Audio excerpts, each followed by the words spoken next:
Just a heads up from the beginning, this one's going to be a little bit of a dark video. Not in thought-wise, but visual. We create our reality.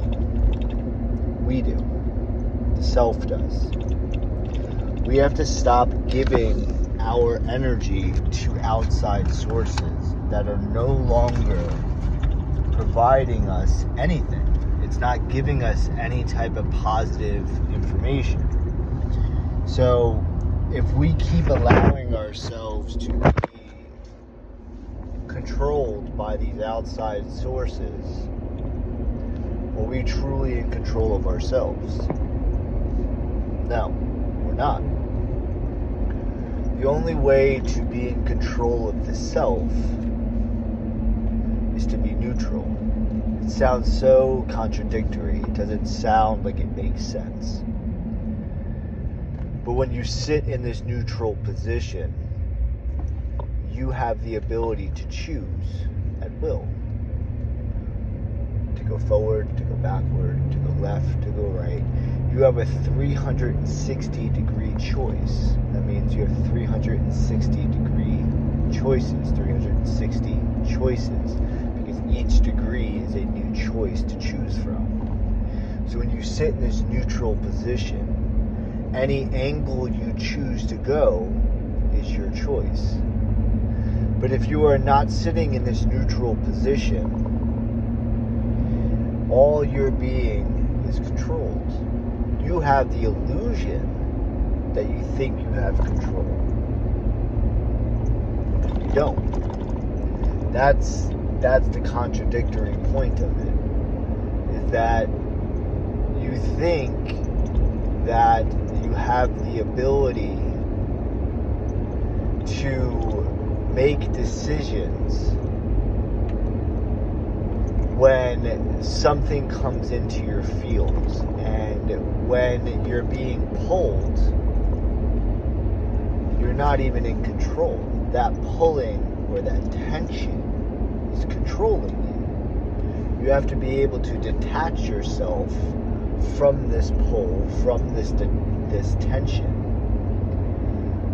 Detachment is neutrality. Being able to let go and allow yourself to just observe whatever's going around you gives you the ability to make the free choice. The way to get to these free choices is by making the mistakes. You have to fault, you have to fall, you have to stumble, you have to make even quotations of the wrong decisions.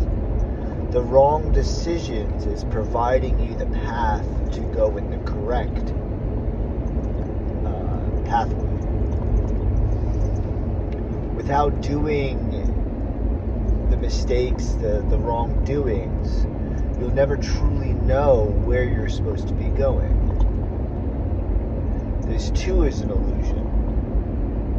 The illusion of thinking that mistakes are bad, that wrong decisions are not good.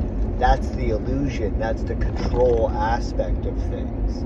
When you have that mentality of I did wrong, so I deserve mistreatment. No, that's not it at all.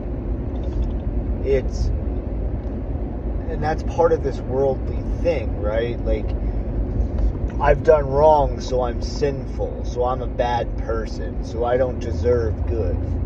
What? No, that's the part of the programming. The program wants you to think that way. That's why it was created in that manner. But when you start looking at it as, oh, I made a mistake, this is actually beneficial because it's helping me go on the path that I'm supposed to be on. So instead of seeing it in a negative standpoint, you're able to flip it and be like, I made a mistake for the good. I made a mistake to help myself out. Once you start adapting that philosophy into yourself, you no longer see yourself as this sinful creature, as this wrongdoing creature. You see yourself as a constant progression of looking to do more, to become more. And the only way to become more, to be able to do more, is by making the wrong decisions. Then once you've accumulated enough of these wrong decisions, you're able to understand why you did something in the way that you did it, and know that when you're making now these healthier, freer choices, you know what you're supposed to be focused on. You know what you're supposed to be doing because of what was done in the past. It's all a reflection. Everything is a reflection. When we can sit in a reflected state in neutrality, in harmony, in balance, we're able to observe the self. We're able to see everything that's happening from within and to the without. Instead of being stuck, instead of being stagnant, instead of being this sinful creature, you can switch your thoughts. By switching your thoughts, you're cleansing the self. You're cleansing what needs to be washed away from the old programs. The old programs, it's what's stunting you from being able to be your full self. How do we get there? How do we get there? By realizing that everything that's been told to us is a lie. But that lie is directing us to the truth. The lie is equal to mistakes. The lie is what's equal to our wrongdoings. So without those lies, how would we know the path that we're supposed to be on? We wouldn't. So we have to be grateful for the lies. For the lies are providing us the answers that we need. It's our way out. So when we start to see the world around us in a much more, in a much more clarified way, those attachments of the elites, the hidden programs, the agendas that we don't see, etc., instead of being angry at them, because that is attention and that is a pull that is taking us away from neutral and being able to observe, we have to be able to understand that that is a part of the way to get to the path that we've meant to be on. That is a part of the path. It is the path. It's a part of everything.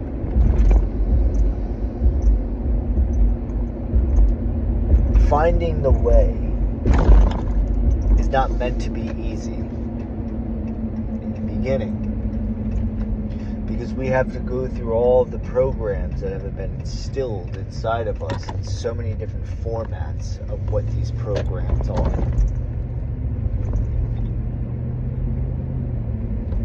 And the only way to get to the easy is realizing that the hard is meant to be there as well.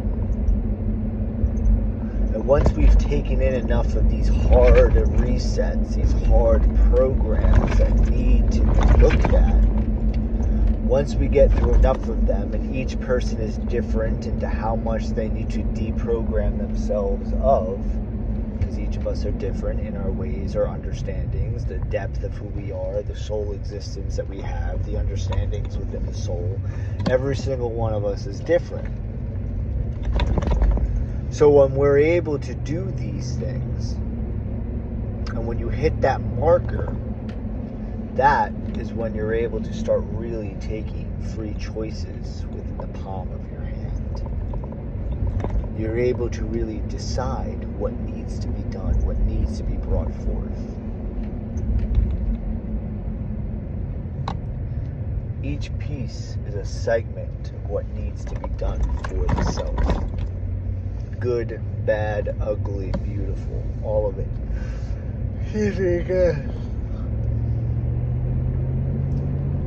We have an ability.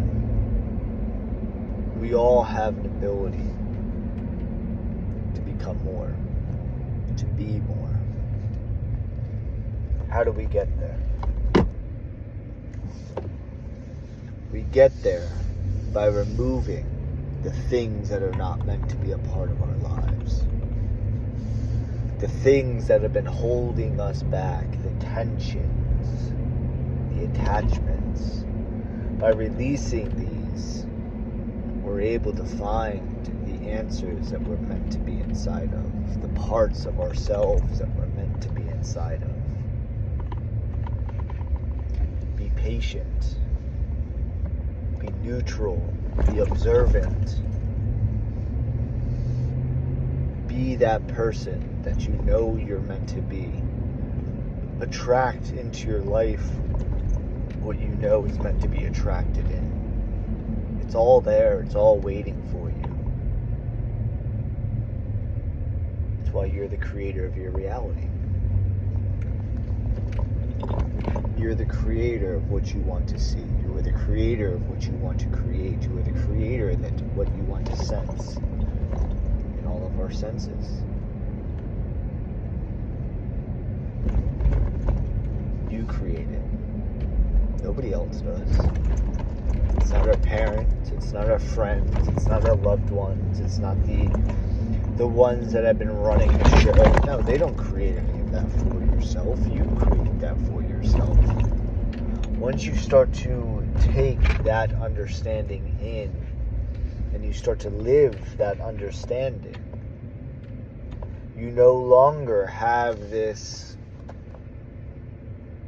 fear. You no longer have this part of yourself that feels unworthy. You don't feel absent. You don't feel lonely. Because it's all gone.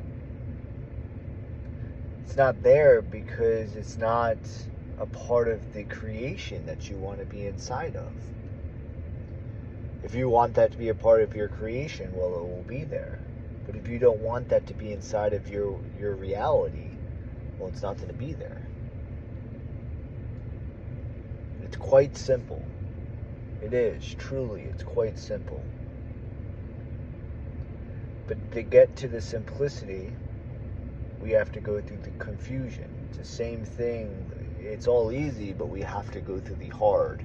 It's saying the same exact thing, it's just different verbiage. However one equates to the words, you make up the words that you want it to be in order for it to be understood. You're the creator of your reality.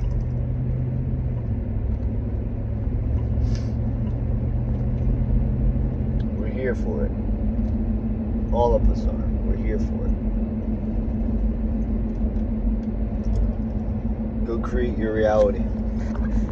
Go be a part of the self that needs to be a part of the self. You have the ability to do it. It's just how much work are you willing to put in to have that be your reality.